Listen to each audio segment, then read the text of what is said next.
What is up? Matt Demo here for the EDM news for October 2nd, 2018. Our lead story, Ultra Music Festival has been evicted from their usual venue, Bayfront Park, and now it's unclear where the festival is going to be held. This is really terrible news for the festival. While they still plan to hold it, they've already sold quite a few tickets for it. It's going to be very difficult for them to find a venue as good as Bayfront Park in the location that it's in. So if I was someone that was looking to go to Ultra this year, I would maybe try to hold off on it unless you're just a fan that likes to go every year, just because I really just have no idea how this is going to turn out. Whenever there's a new venue, it's essentially a brand new festival. They have to go and set up everything, and you never know if they're just like not going to have good water, the security is going to be bad, etc., etc. So you can just never predict what type of problems are going to arise when there's a new venue at a festival. In other news, in an interview with Complex, Diplo announces that Major Lazer will be disbanding within the next year. So while it is confirmed that we're going to be getting a new project from the Major Lazer crew, it does seem like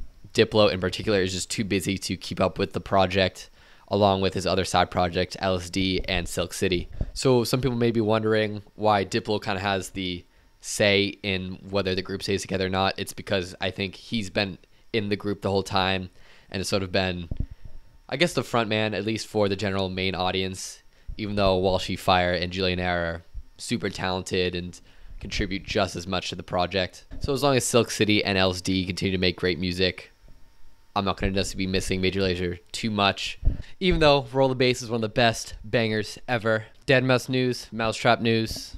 Not only has the Getter album released previously last weekend, but also a brand new EDM podcast by the man himself, Deadmau5. Mousetrap Radio is, you know, your typical record label radio show playing mostly in-house music, but we really are into that Deadmau5 sound.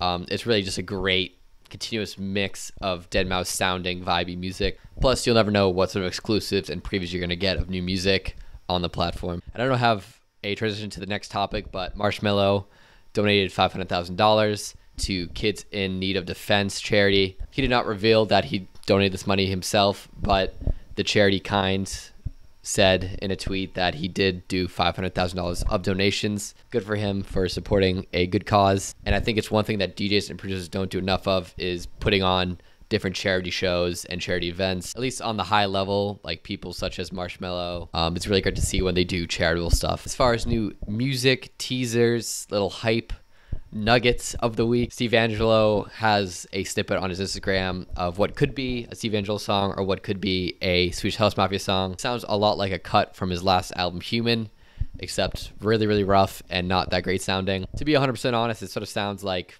really poorly done res, like it's just a crappy bass line. It doesn't sound good.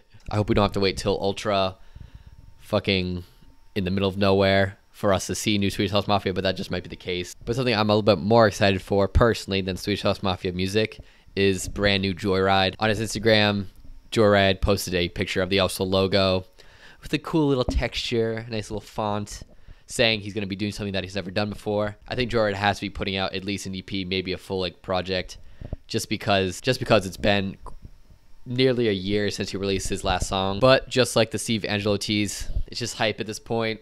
Not a lot of details other than that. Needless to say, I'm, along with a lot of other people, quite aroused. And then our last bit of festival news, Hard Day of Dead is finally coming back in November. However, it's going to be a lot more scaled down. It's going to be just one day. Some of the notable acts, at least from my perception, is of course Justice, Knife Party, Shiba-san, and Cashmere Cat are some of the main acts that I want to see. But if you are familiar with Hard Day of the Dead, when it was going on like 2014, 2015, back then it used to be, you know, like 40 plus acts. Now it's basically reduced down to 10 or so. So hopefully the event goes without a hitch so that it can continue to grow back to the size that it was a couple, even though if that means putting in more hip hop acts, because I just think that Halloween events are very, very unique and fun and way better than New Year's Eve events. Let me know what you guys thought about the stories below.